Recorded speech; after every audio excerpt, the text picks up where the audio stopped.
Sexualidad en tu propia voz.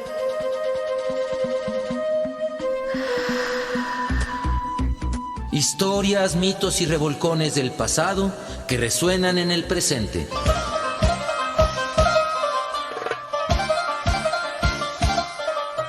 Sexualidad en tu propia voz. Históricamente orgásmico.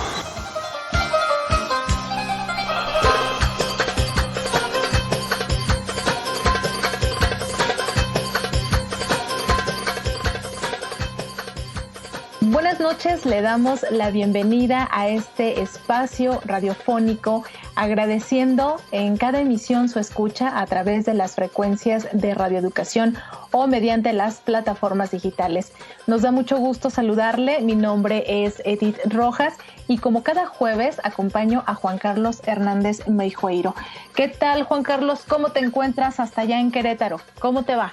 Pues un poco triste, como decíamos un poco antes de entrar, porque pues acá fue la ciudad de la batalla campal en el estadio de fútbol y eso me ha dejado, ¿saben? Como la sensación de pues cuando hay un temblor, cuando afecta a una ciudad fuerte, cuando hay una matazón, ¿no? Así como, ¿cómo? ¿No? ¿Por qué tanta violencia, no? Y además el fútbol como símbolo del machismo, la expresión pura del machismo. Hoy vamos a hablar de mujeres científicas, pero tampoco podemos dejar de hablar que hoy es un programa grabado el 7 de marzo, mañana 8 de marzo y 9 de marzo, pero el programa próximo estaremos platicando con ustedes sobre los sucesos en la Marcha de las Mujeres y este llamado que han hecho a no trabajar el día siguiente. Entonces, bueno, vamos a estar al pendientes y pues vamos a entrar a hablar sobre esto que hemos mencionado, que es las mujeres en la ciencia. ¿Por qué? Porque también, como muchas áreas, hasta las cantinas fueron cooptadas por los hombres. Y pues no estamos solos para hablar de esto, ni solas. Así es, Juan. Pues retomando un poquito sobre lo que mencionas, lo sucedido en Querétaro este fin de semana, solo invitar a la audiencia a que busque uno de nuestros programas que dedicamos justamente al tema del grito homofóbico, para que entendamos un poco más del por qué se vive esta violencia en los partidos de fútbol. Sí, un gran programa con Roberto Garda, ¿te acuerdas? Sí, por favor, búsquenlo. Y lo que sí me quedó muy grabado con respecto a ese programa es que nos decía Roberto Garda que el juego es para que uno se divierta, se desestrese, juegues, ¿no? Lo que es un juego. Pero cuando ya se convierte en un deporte, ahí es cuando te interiorizan el quién es el mejor, tienes que ganar. La competencia, exacto. Entonces, y la lana, porque ¿saben qué grupos financiados ahí habrían estado? No, qué horror, pero bueno, eso ya le toca a la policía investigar. Por lo pronto vamos a hablar de cómo las mujeres fueron apropiándose de un campo que era exclusivo de los hombres, como era el fútbol algún tiempo también. Claro, creo que aún sigue siendo exclusivo de los hombres, pero como bien lo mencionamos en el programa pasado, que todos estos jueves de marzo vamos a dedicarlos a mujeres, como ustedes bien recuerdan, y si nos escucharon el jueves pasado, dedicamos un tema sobre la integridad, la seguridad de las mujeres. Ahora vamos a tocar mujeres en la ciencia. Y es que, no sé, me viene a la mente, Juan Carlos, este programa que pasaba de El Mundo de Big Man, no sé si ustedes lo recuerden, que nada más escuchamos ciencia y se nos viene a la imagen un científico, un investigador metido ahí en un laboratorio, con muchas cosas, instrumentos, con los pelos parados, es decir, como si fuera una persona loca, ¿no? Entonces, justamente este estereotipo que tenemos sobre los científicos, pues bueno, creo que es el momento de que nos demos cuenta que no es así. Hay muchas clases de científicos y sobre todo científicas, que por eso les vamos a hablar de eso el día de hoy. Y me voy a alargar un poquito ahorita en la introducción para que sepamos por qué es importante hablar del papel de las mujeres en el mundo de la ciencia. Y es que, de acuerdo a la UNESCO, menos del 30% de investigadores a nivel mundial son mujeres. O sea, muy poquito porcentaje.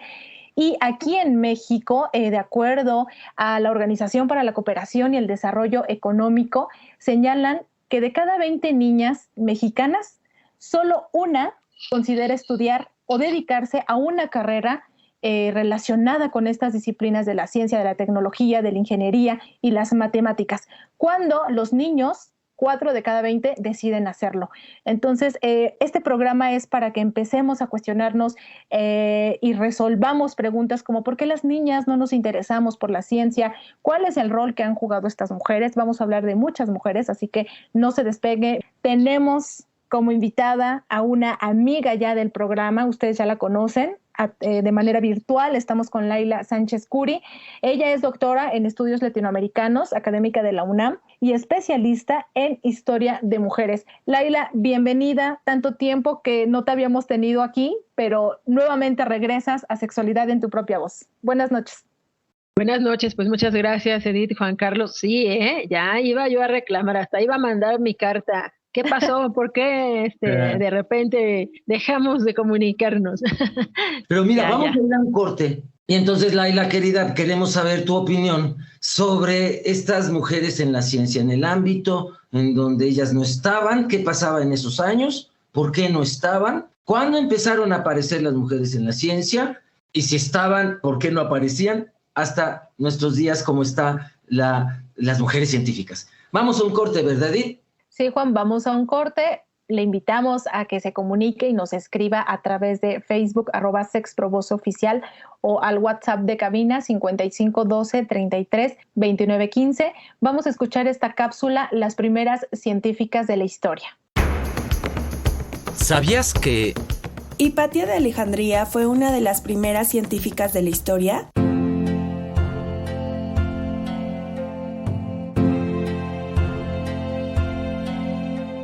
Por mucho tiempo las mujeres no fueron reconocidas en el ámbito científico. Sin embargo, existen registros que demuestran que desde la antigüedad había mujeres que se desempeñaban como médicas y científicas en el antiguo Egipto. Un ejemplo de ello es Hipatia de Alejandría, quien es considerada la primera científica de la historia. Sus mayores contribuciones fueron en los ámbitos de las matemáticas y la astronomía.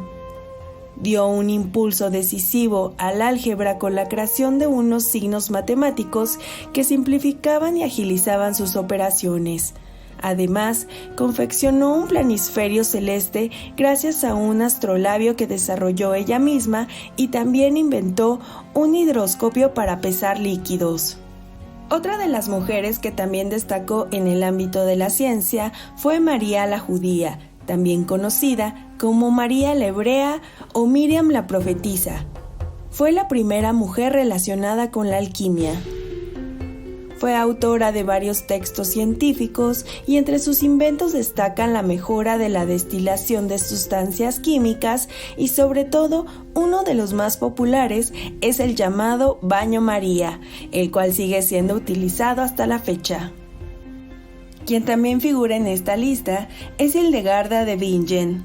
Nació en Alemania en el año 1098, fue autora de obras sobre teología dogmática, cosmología, antropología e incluso escribió una enciclopedia científica sobre las propiedades curativas de las plantas y animales.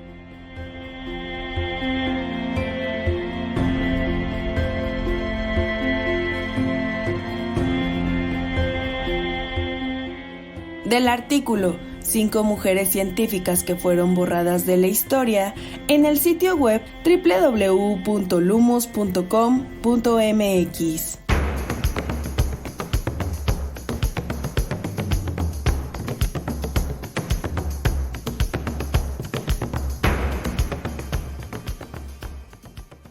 Primeras científicas de la historia. Pudimos escuchar el nombre de Hipatia de Alejandría, Miriam la Profetisa e Hildegarda de Bingen.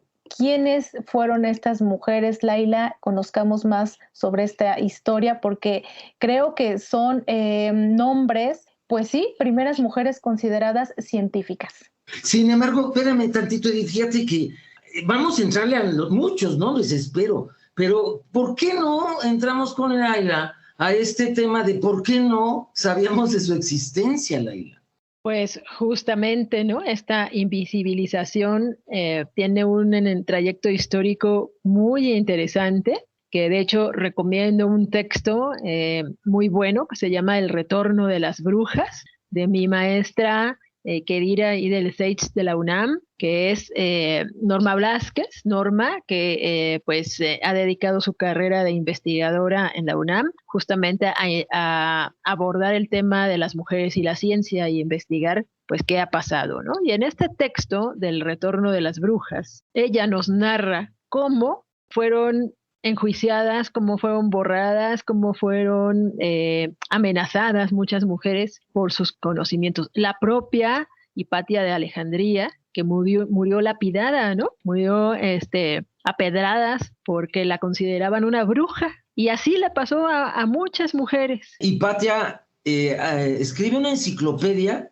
sobre el número 1. O sea, dime tú, ¿qué más se puede decir sobre el número 1 que 1 más 1 es 2? Es decir, y una enciclopedia me lleva como a mundos abstractos de las matemáticas y solo sabemos de esa enciclopedia, porque la mandó quemar la Inquisición cristiana, católica, por referencias de hombres matemáticos posteriores.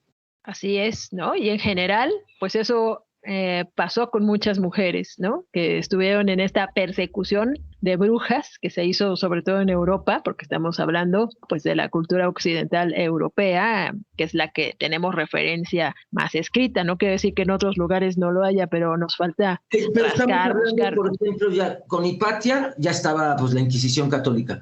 Pero antes con los griegos, porque siempre hablamos hasta en masculino, ¿no? Los griegos. Pero hubieron mujeres griegas, tú sabes. Recuerdo yo de una mujer, creo que descubrió cómo son los eclipses o por qué son los eclipses. Y no se le ha dado tampoco crédito, ¿no? Como una astrónoma. Entonces, supongo que también hubieron otras que no están escritas en la historia. Muchas, ¿no? Muchas, como nos dice la cápsula, incluso en la época del esplendor egipcio, ¿no? Muchas mujeres. Y ya que nombras a Grecia, pues también quisiera aclarar que cuando hablamos de mujeres en la ciencia, también, ¿no? Se estereotipa que son las que de química, biología, las ingenierías, también las que hacemos ciencias sociales somos científicas, las sociólogas, las comunicólogas, las internacionalistas, las politólogas, también las somos psicólogas. También somos científicas, y en este ámbito pues quisiera hablar o dar la referencia, ya que hablas de Grecia, de Diótima, que fue la maestra de Sócrates, la filósofa, la filosofía, la madre de todas las ciencias. Así que quien hace filosofía también es científica. Interesante eso. Y mira, qué bueno que mencionas eso, Laila. Les comparto un texto, un libro que justamente yo conocí cuando estaba cursando ya los últimos semestres de la carrera, cuando nos empiezan a pedir ya los trabajos de titulación. Uno de los profesores nos sugirió que leyéramos un libro que se llama La estructura de las revoluciones científicas de Thomas Kuhn, este filósofo, que justo tiene mucho que ver con lo que nos dices, Laila, de que las ciencias no solamente son estas ciencias duras de las matemáticas, la física, la química, sino que las ciencias sociales, ¿no? También hay muchas mujeres que han trabajado y desarrollado cosas muy interesantes en esta rama. Y es que este libro justamente defiende esa idea, la ciencia no revolucionaria, y esa revolucionaria tiene que ver justamente con estas mujeres que se han atrevido a entrarle a este campo. Así que se los recomiendo, La estructura de las revoluciones científicas de Thomas Kuhn, para que lo puedan leer, y si quieren ahondar en el tema, sobre todo ahorita que estamos hablando de las mujeres en la ciencia, porque la ciencia lo es todo, no le tengamos miedo. Y además, este libro que nos recomiendas me recuerda pues que la ciencia avanza a través de romper los paradigmas anteriores y hacer uno nuevo. Y entonces estas revoluciones científicas, las mujeres nos están planteando nuevos paradigmas en muchos temas. Y bueno, aquí preguntarte, querida Laila, ¿qué contexto hubo en la historia para no reconocer a estas mujeres en la ciencia? Bueno, pues venimos, ¿no? O estamos hablando de épocas y culturas donde la mujer pues no tenía un valor importante, ¿no? Si retomamos griegos, romanos, egipcios, ¿no? Las mujeres no eran consideradas ni siquiera seres libres pensantes. tenían que estar siempre bajo la tutela de un hombre que pues las hiciera como controlarse, ¿no? Porque ya desde entonces se pensaba, no con este término, pero con otros, que las mujeres somos histéricas, ¿no? Ya casi de nacimiento. Y entonces, eso ya casi para estos siglos, ¿no? Pero ¿qué hay en la ciencia que amenaza al patriarcado cuando las mujeres entran? Pues yo creo sobre todo es que se les acusaba de ser en muchas culturas una especie como de hombre no acabado, como, ¿no? Ahí, pues unas cuestiones mágicas, religiosas atrás, ¿no? De todo este pensamiento, y pues sobre todo eso, que podían ser el modelo de otras y entonces se iban a sublevar. Entonces, por eso pues separarlas, ¿no? No tener juntas a las mujeres, ¿no? Que no vayan a la escuela, que no aprendan a leer y escribir, es decir, el conocimiento solo para los hombres, porque son los que dominan, son los que gobiernan, son los que educan. Pero además hoy se les descalifica, ¿no? Estoy recordando una anécdota que le escuché al maestro Beno de Kaiser, de Jalapa. Saludos, querido Beno, que también ha estado aquí con nosotras y nosotros en Radio Educación. Y él le llama Master Status, y en la sociología un poco así se le conoce, en psicología social, al estereotipo principal de una persona. Por ejemplo, un hombre se enferma en Estados Unidos, llama a su seguro, dicen, ahí va a verle Dr. Brown. Abre la puerta y es doctoresa Brown. Y el hombre empieza señorita, ¿va a venir ya el doctor? Dice, no, yo soy la doctora. Pero sí sabe inyectar, ¿verdad? ¿No? Bromas descalificantes, ¿no? Y, sí estudió de veras, ¿verdad? Sí tiene su título. Entonces hay un estereotipo antes del ser doctora o científica, Master Status es mujer. Pesa más el estereotipo de ser mujer que su ser científica. Entonces, incluso las que hay se les descalifica, ¿no? Bueno, yo te voy a decir, ¿no? Sí. Perdón, la interrupción, ahí te voy a decir que mucha de esta cuestión, ¿no? O la base de estas creencias están en la filosofía. Si tú lees a todos los filósofos antiguos, todo lo que tenga que ver con lo femenino o las mujeres es calificado como negativo. El propio Aristóteles, que bueno, ahí muestra una misoginia bien fuerte al decir que pues las mujeres no podemos controlarnos, ¿no? Nuestro temperamento, etcétera, porque tenemos un cierto tipo de alma, de formación, de nacimiento, y que pues los hombres entonces, como son más centrados, son más controlados, pues por eso las mujeres necesitamos al lado un hombre que nos controle toda ese ímpetu, histeria que le llaman. Fogoso, ¿no? Pues sí, eso decía, ¿no? Que las mujeres tan locas son como los animales, hay que educarlas ya siendo adultas, ¿no? Y entonces sí, hay un montón de mitos que las van ahora sí que delimitando a este estudio. O descalificando las habilidades de las mujeres, justo por lo que dice Laila, ¿no? Por cuestiones de género. Sí, así es. Ahora, Laila, mencionaste a Diótima, ¿no? Pues hay un libro maravilloso que se llama Las Filósofas, donde pues vienen las maestras de nuestros filósofos, las maestras de Sócrates, la maestra de Platón, Diótima, Aspasia, viene la vida de Safo, de Lesbos. Entonces es muy interesante reescribir la historia de la filosofía, porque pues era la forma de hacer ciencia en esa época, porque incluía la astronomía, incluía botánica, incluía muchas cosas, zoología, ¿no? Aristóteles escribe el gran libro de zoología, y entonces todo este pensamiento, dice Bachofen, que es el que inventó el término el matriarcado en el siglo XIX, que toda esta fogosidad de las mujeres hacía que la sociedad fuera irracional, y que la sociedad occidental es superior a todas las demás porque sometió a las mujeres y las empezaron a gobernar hombres racionales. ¿Qué me dices ante esta opinión de Bachofen? Pues justamente, ¿no? Ese es el postulado que muchísimos filósofos, incluso hasta la Ilustración, hasta posterior, ¿no? Siglo XIX, incluso siglo XX, seguía ese debate, ¿no? Ese debate, por ejemplo, los positivistas que también van a descalificar muchos de los conocimientos de las mujeres. Y que bueno, además está toda esta historia de persecución, de llevar a la hoguera a muchas mujeres que se atrevieron a tener conocimientos médicos, conocimientos científicos a través de la alquimia, a través de las plantas, y pues se las acusaba y se las tachaba de brujas, con ese concepto pues un poco maloso, ¿no? De pensar que una bruja es un ser malo, esposa o novia de Satanás, y bueno, todas las cuestiones, ¿no? Que se trataban, y que ahí la Iglesia Católica, por supuesto, tiene mucha relevancia, porque pues es en Occidente la Iglesia que después de la caída del Imperio Romano, con el Imperio Carolingio de Carlomagno, pues empieza a tener mucha fuerza, mucha presencia, ¿no? Y que pues se impone, digamos, ya como la religión, ¿no? Vamos a ir a un corte y tocas un tema bien sensible para nuestra mexicanidad, la religión católica. Entonces, vamos a ver cuánto, porque no solo sabemos lo de la cacería de brujas que se hizo, y también en otros lugares no católicos, cristianos no católicos se hicieron cacerías de brujas, pero es un poco también otra vez la pregunta, ¿qué les espanta a los hombres del conocimiento de las mujeres? ¿Por qué todas estas persecuciones a lo largo de la historia a mujeres sabias o con conocimiento? Vamos a ir a un corte. Regresamos.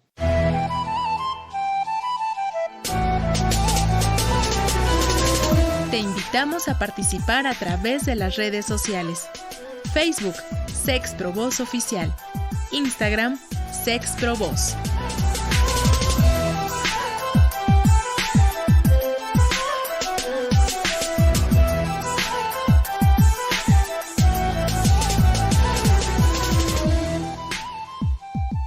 Usted acaba de escuchar nuestro promo de redes, ya le dijimos cómo puede ponerse en contacto con nosotros a través de la página de Facebook, @sexprovozoficial, pero también le extendemos la invitación a que nos haga llegar un mensaje de texto, un mensaje de voz al WhatsApp 55 12 33 29 15. Le recordamos que estamos platicando de las mujeres que han dejado huella en el campo de la ciencia con la doctora Laila Sánchez Curi. Ella es académica de la UNAM y especialista en historia de mujeres. Así que pues vamos a continuar platicando con ella sobre esto. Ya estuvimos mencionando a varias mujeres, pero creo que hay mucho más, Juan Carlos, Laila. ¿A quiénes más deberíamos de mencionar en la historia, hablando de la época antigua? Pues hay muchas, por ejemplo, en la cápsula anterior que escuchamos, y quisiera hacer, ¿no?, mención de ella, está Hildegard von Bingen. Yo la admiro muchísimo. Yo di con ella porque además de todos los conocimientos científicos, también fue una pionera de la música. Ella escribió piezas musicales y bueno, y también es una pionera de los estudios de la sexualidad femenina. Fíjense que ella era monja y de hecho pues está canonizada, es una santa porque pues tenía apariciones, escribía sobre esto, pero... Yo quiero leer las fórmulas de las hierbas que hacía. Con todo y eso, ¿no? Ella fue de las primeras o tal vez la primera que habló de de femenina y de la necesidad de la masturbación femenina. Eso era, imagínense, edad media, monja. No. Bueno, como monja yo creo que se especializaba en la masturbación, pero hablarlo, esa fue su transgresión. Claro, explicarlo científicamente, además del por qué era necesario que las mujeres, ¿no?, tuvieran esta práctica de una sexualidad activa. Hildegard de von Bingen, ¿no? ¿Alemana? Alemana, teutona, sí, alemana. Y bueno, pues muchas, ¿no? Muchas, pienso también en la Edad Media, aunque se le conoce más como escritora, pero que también tuvo pues sus disertaciones filosóficas y que sabía de varias cosas de ciencia. Es mi súper queridísima, admirada Christine de Pisan. Christine de Pisan, otra mujer, ¿no?, que a ella se le conoce o se le reconoce en la historia por ser la primera mujer literata que vive de su obra, que se le paga y puede sobrevivir de eso. Pero ella vivió en la corte. porque su papá era médico del rey. Ella nació en Venecia, pero se van a Francia por el trabajo del papá. Y esto a ella le permite, con un papá médico, el papá le enseña de biología, de física, le permite estar en la biblioteca y pues tiene muchos conocimientos. Y ella, además de ser una literata, es una gran filósofa que tiene un texto que se llama La ciudad de las damas, en el que, por cierto, yo me inspiré para tener un espacio que tengo en el Facebook y que fue programa de radio. Y ahí hace... ¿Cómo se llama el texto? La ciudad de las damas. La ciudad de las damas. Y recuérdanos el nombre de la autora. Christine de Pizan. Y ella hace ahí unas disertaciones filosóficas sobre la verdad, la justicia, los derechos de las mujeres. Ella ya hablaba de esto, ¿no? Del derecho al conocimiento. Es muy importante ese texto. Sí se puede conseguir, porque, bueno, pues de repente rascando la historia, bueno, pues alguien lo encontró y, bueno, pues ya es como un poco más a la mano de la gente. Entonces, bueno, pues hay muchas, ¿no? Muchas, incluso que en el anonimato murieron, justamente o en la horca o en la hoguera, que pues dieron o estaban dando sus aportaciones, ¿no? Ahora preguntabas hace rato, ¿qué es lo que le da miedo a los hombres? ¿Y dónde inicia esto? Bueno, Gerda Lerner, que escribe esta historia de cómo inicia el patriarcado, justamente en un libro que ella hace en los años 80, y que tiene que ver mucho con la división del trabajo, que ya después, ¿no? Engels, que Engels también trabaja y nos explica cómo se va formando la familia y cómo se hace toda esta división del trabajo, pero no nada más es una división del trabajo de las actividades, hay una división sexual del trabajo, que por ahí también hay un texto que aborda esto, de una investigadora, ¿no? Y que justamente por la cuestión de la procreación, ¿no? Del embarazo, pues las mujeres que se dedican más a estar en lo doméstico, es decir, la agricultura, mientras los hombres van a la cacería, aunque ya también se ha demostrado, o sea, es muy reciente que han salido algunos textos de mujeres cazadoras, ¿no? De que estuvieron siempre en diferentes actividades, pero digamos que el gran número de mujeres se dedicaba a esa parte doméstica y cuidar pues a los miembros del clan. Y ya después, pues los intercambios económicos que se daban como trueques, digamos, de las mujeres que se iban pues con otros clanes, otras tribus para hacer las alianzas. Y ahí es donde viene pues cómo se va formando, digamos, esta idea de la mujer objeto que la puedes intercambiar, ¿no?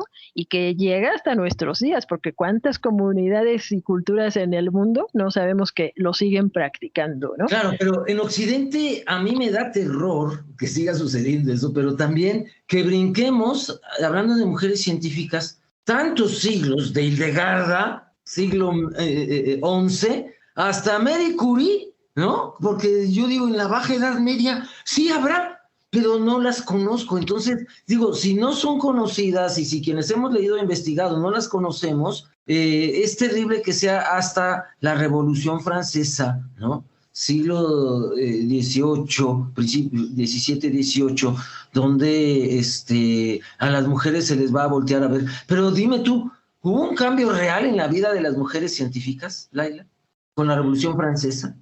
No mucho, porque ahí está Olympe de Gouges, ¿no? Que le reclamó a sus compañeros ilustrados y la guillotinaron. Ella filósofa también, politóloga, ¿no?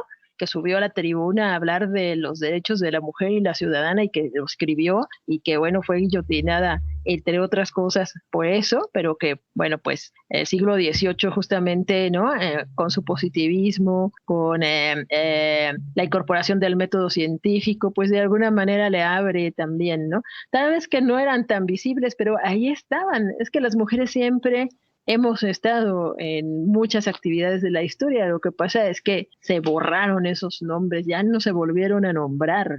La historia la escriben quienes ganan la guerra, y pues en esta guerra de los géneros, de los sexos, pues es claro que el hombre por muchos siglos tuvo la preponderancia. Pero están cambiando las cosas. Estoy pensando en el siglo XVIII, XIX, supongo que ya tendremos un montón de más nombres de mujeres científicas. ¿Se te viene a la mente alguna? Pues en el siglo XIX, ¿no? Empiezan a surgir más, porque bueno, vienen también nuevas áreas de la ciencia que se van abriendo, que se van trabajando. Por ejemplo, pienso todo lo que es el área de la psicología, el psicoanálisis, pues ahí está Ana Freud y toda la disertación que tiene con el propio Sigmund Freud, ¿no? Sobre la idea que hay de las mujeres, ¿no? Y esta cuestión de que le tenemos envidia al falo y todas esas cuestiones, y luego, bueno, pues ya vienen las respuestas que rebaten todas esas ideas, ¿no? Pero ha costado mucho trabajo, mucho trabajo en todos los campos. Con la obra de Simone de Beauvoir, El segundo sexo, ¿tú crees que haya cambiado el lugar de las mujeres en la ciencia ya en el siglo XX? Ha costado mucho trabajo, porque de todas maneras, y eso Edith hace rato daba unos datos, ¿no? Que se manejan por parte de la UNESCO, por parte de la ONU, acá México con CONACYT, ¿no?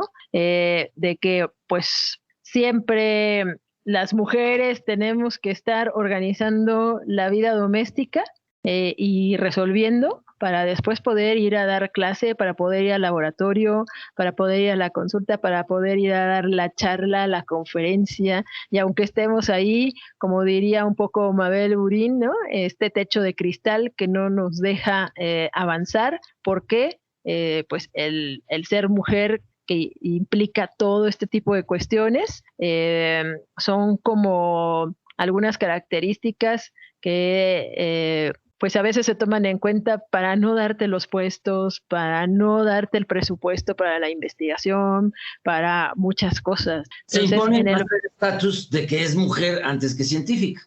Exacto. Y que bueno, también todavía hay como esas ideas, ¿no? De Schopenhauer, de ideas cortas, cabellos largos y todas esas cuestiones todavía. Sí, no, es Schopenhauer el que dijo las mujeres son animales de ideas cortas y cabellos largos, ¿verdad? Fue él. Así es, ¿no? Que por cierto, nuestra querida Rosario Castellanos en su tesis sobre la cultura femenina, pues le rebate ahí bien fuerte todas esas ideas. Y con esto que tú nos dices, tiene que ver mucho con esas mujeres pocas que han sido reconocidas, porque sabemos que existen los premios, por ejemplo, el Nobel de Química, y que han sido, el porcentaje de galardonadas es muy poco en comparación a los hombres. Pero ya mencionamos ahorita a Marie Curie, que creo que para todos y para todas es un nombre muy conocido. Creo que yo podría decirles en mi experiencia que años atrás yo pensaba que ella era como la primer mujer científica, porque no tenía conocimiento de todas las mujeres que ustedes acaban de mencionar. Incluso, ¿no? También su hija de Marie Curie, que también fue galardonada con uno de estos premios. Pero la pregunta es, ¿qué sucede con estos premios? Digo, sabemos que hay infinidad de nombres de mujeres, que ojalá ahorita tú también nos los menciones, que ha habido hombres que arrebatan los trabajos de ellas.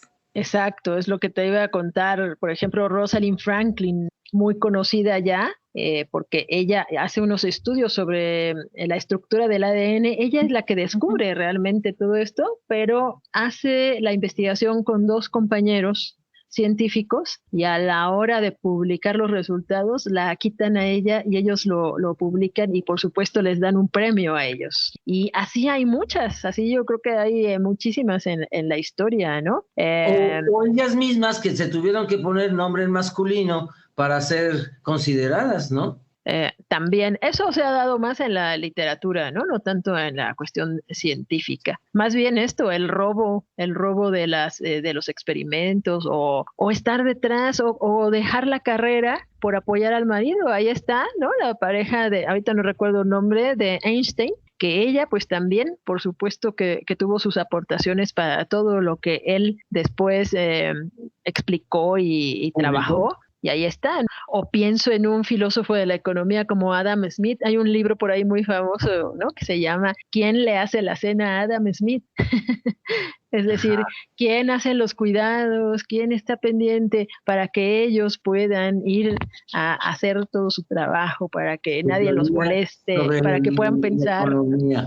Sí, porque este trabajo científico, y se los digo, pues también uno haciendo su investigación, necesitas tener tiempo, espacio para madurar las ideas, leer y hay que estar tranquila, hay que tener, como dice Virginia Woolf, tu cuarto propio para poder debatir con los propios autoras que lees y madurar ideas y escribir y luego tachar y volver a escribir, y todo eso son procesos que requieren mucho tiempo y mucha tranquilidad.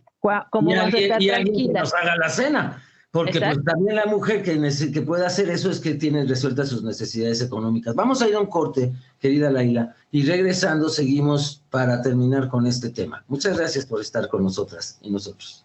Comuníquese con nosotros, recuerde que lo puede hacer a través de redes sociales, Sex Pro Voz Oficial en Facebook o al WhatsApp 55 12 33 29 15. Escuchemos esta cápsula que nos va a hablar sobre las mujeres científicas ganadoras de premios.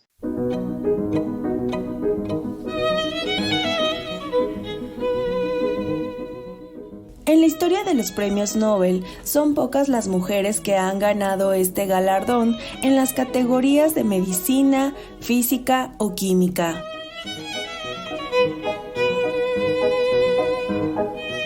En el año 1901 se hizo entrega de los primeros premios Nobel. Y 2 años más tarde, una mujer obtuvo por primera vez este reconocimiento. Era el año 1903 y aquella mujer era Marie Curie. Desde entonces, hasta la edición del 2021, suman poco más de 50 mujeres que han sido premiadas en las diferentes categorías de los premios Nobel.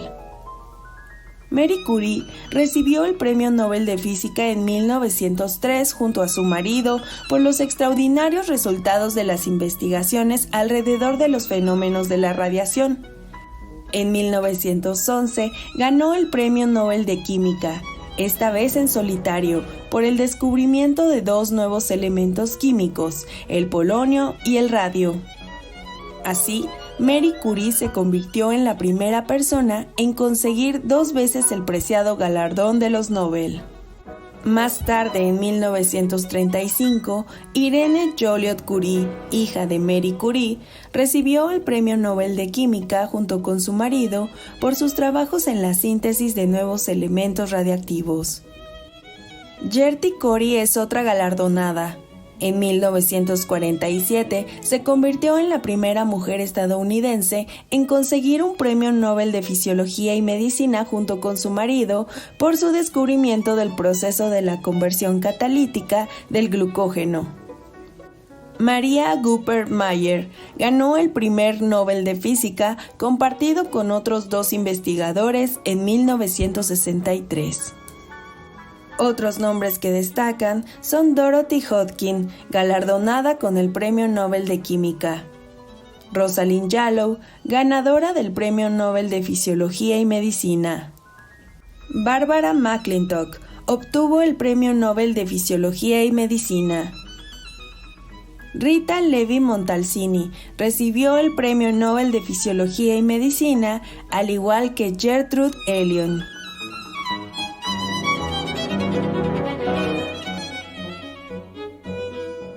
Del artículo Todas las mujeres que han ganado el Premio Nobel en el sitio web www.historia.nationalgeographic.com.es.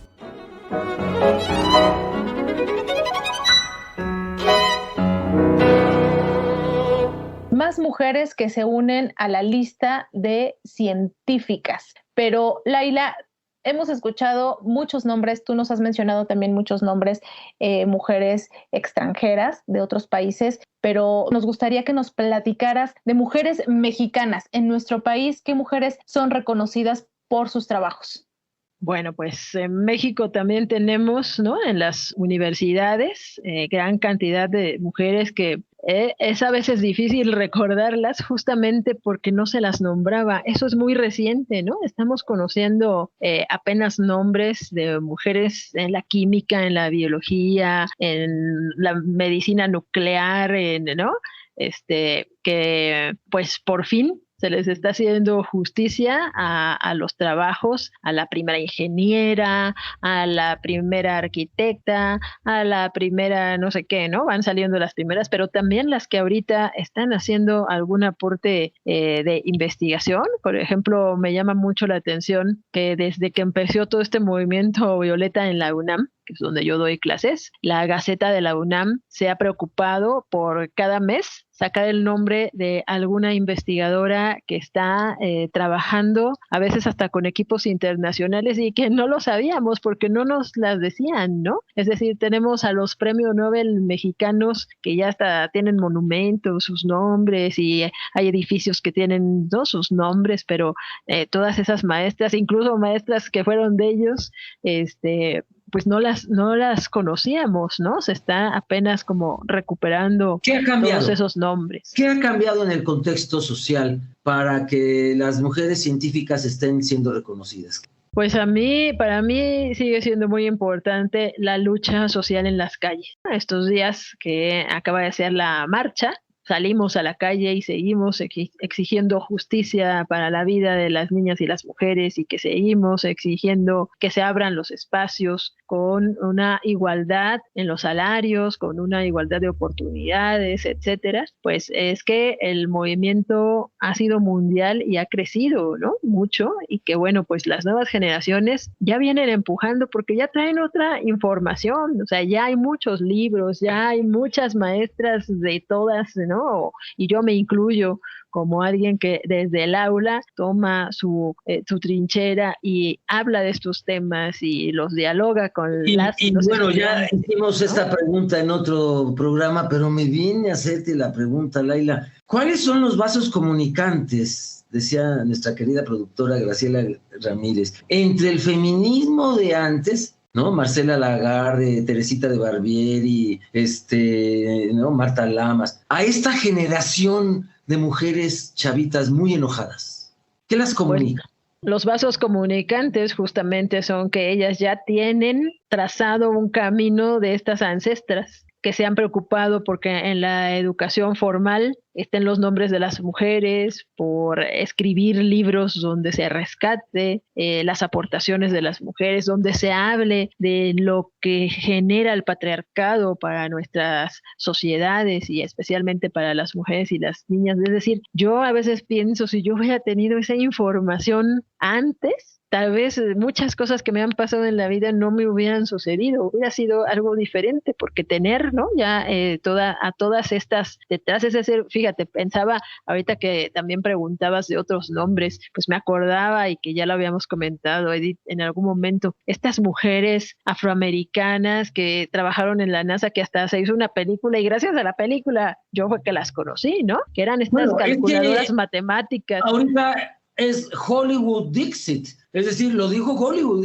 Hollywood es el que nos está haciendo conocer la historia no solo de muchas mujeres, sino de muchas personas de la diversidad sexual, de muchas gentes excluidas de la sociedad. Entonces, ciertamente, a través de las películas nos enteramos de muchas cosas que no lo sabemos. Claro, porque hay un movimiento cinematográfico, creo yo, que se está preocupando. Qué bueno, ¿no? Nos cuenta una parte. Aquí tengo el nombre supongo que en ella pensaste en una de las parejas de Einstein, Mileva Maric-Rusik. ¿Ella? Sí, ella, ¿no? Que también pues hace su propio trabajo, pero que no lo conocemos tanto hasta muy reciente que se empieza a hablar de ella. Y así muchas, ¿no? Muchas que fueron las esposas o las hermanas y que estuvieron ahí pues al lado. También pienso en astronautas como Valentina Tereshkova, ¿no? Que yo me acuerdo mucho cuando era niña, mi mamá la admiraba mucho, siempre hablaba de ella, ¿no?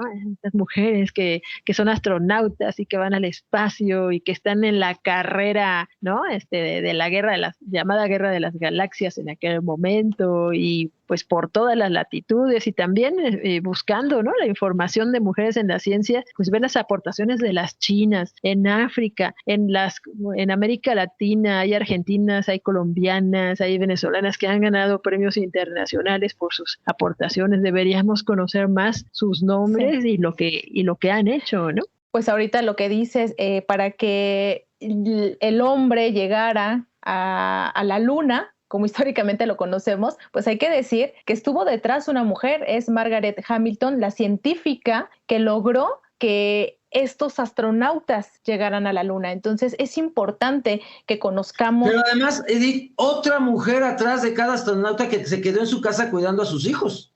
Así es, importante el trabajo mencionar. utilizado de las mujeres. Claro. Y justo con lo que tú le preguntabas, Juan, a Laila, sobre estos vasos comunicantes que existen entre las feministas, las mujeres de antes y las mujeres ahorita, las contemporáneas y nuevas generaciones, te preguntamos, Laila, una niña que nazca hoy, en estos años, ¿podría aspirar sin ningún obstáculo social o familiar a ser una mujer científica? Claro que sí, porque fíjate que dentro de todo el movimiento y todo lo que ha ido surgiendo en los últimos 15 años, hay una organización, digamos, de estas de sociedad civil, que es un grupo de chicas que se han preocupado por eso y que hace unos 10 años, yo recuerdo, comenzaron a hacer difusión de su organización, donde daban talleres sobre cuestiones científicas a niñas, y desde niñas muy pequeñas hasta adolescentes, ¿no? ¿Para qué? Para mostrarles que pueden ser buenas en los cálculos matemáticos, que pueden ser buenas en la física, que pueden ser buenas en la biología, en la química, es decir, esos conocimientos desde muy pequeñas, acercarlos a ellas para quitar ese miedo, porque muchas veces es más el miedo que en realidad que tú no puedas aprender o ese tipo de conocimientos. Entonces, digamos que el obstáculo inmediato sería una familia machista que le dijera, no, tú astrónoma, tú físico-matemática, o sea, ¿qué estás pensando, no? Ahí estaría el primer obstáculo. Sí, pues como quería ser como Julieta Fierro, ¿no? Por ejemplo, que es una de nuestras, hablando de científicas mexicanas, ella es el gran ícono de nuestras científicas y además es bastante simpática, ¿no? Sí.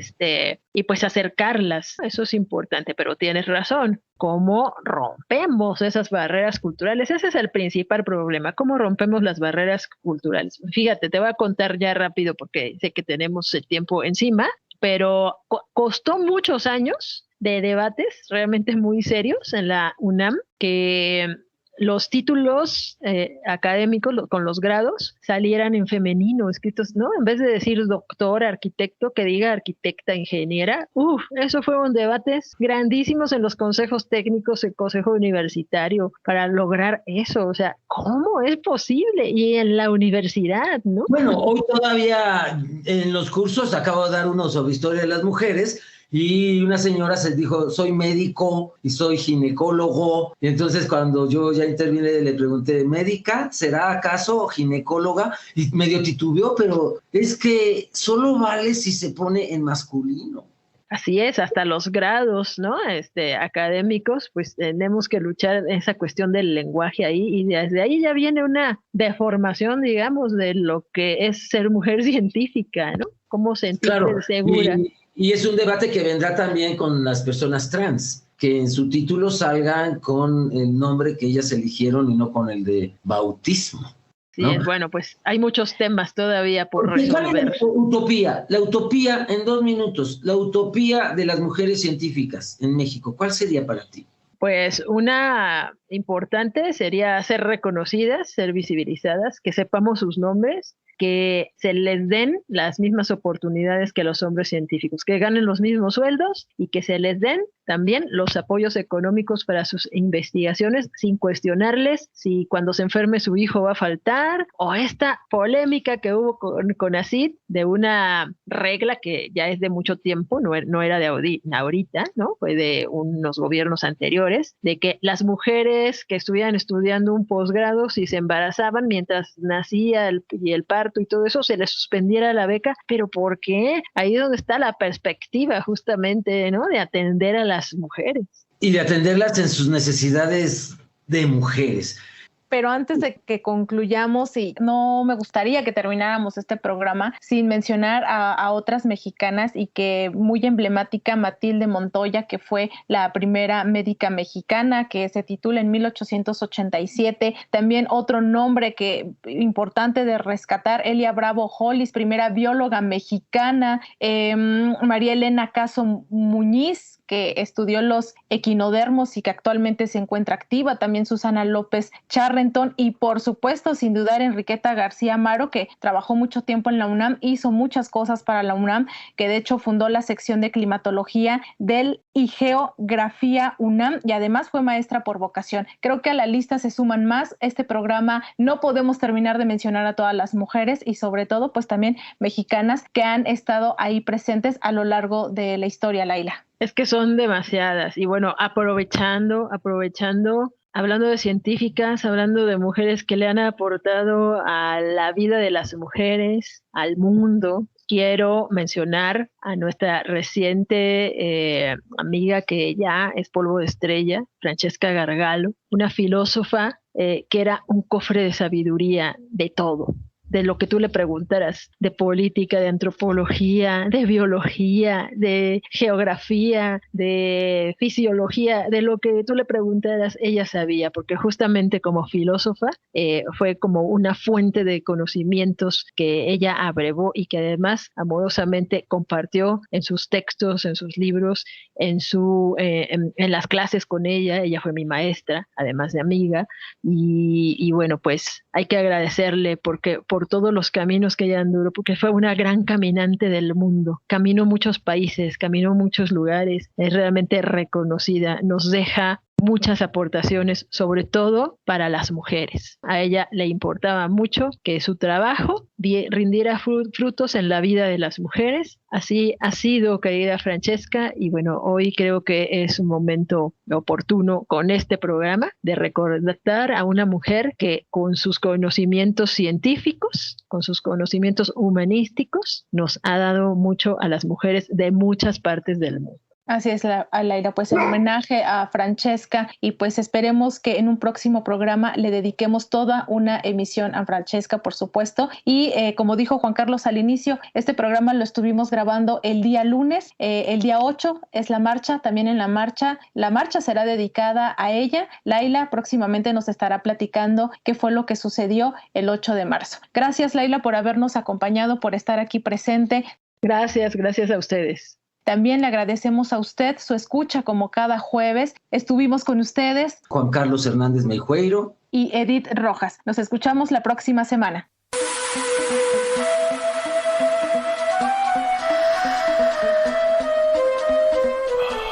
Sexualidad en tu propia voz.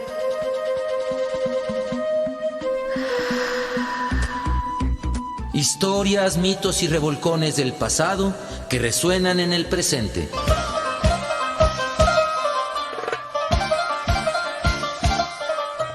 Sexualidad en tu propia voz.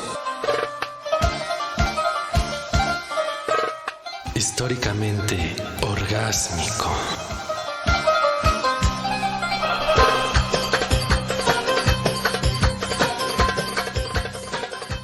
En este programa participamos Luis Luna, Alejandra Montes de Oca, Óscar Solís, Daniel Hernández y Saraí Pérez. Esta es una producción de Graciela Ramírez para Radio Educación.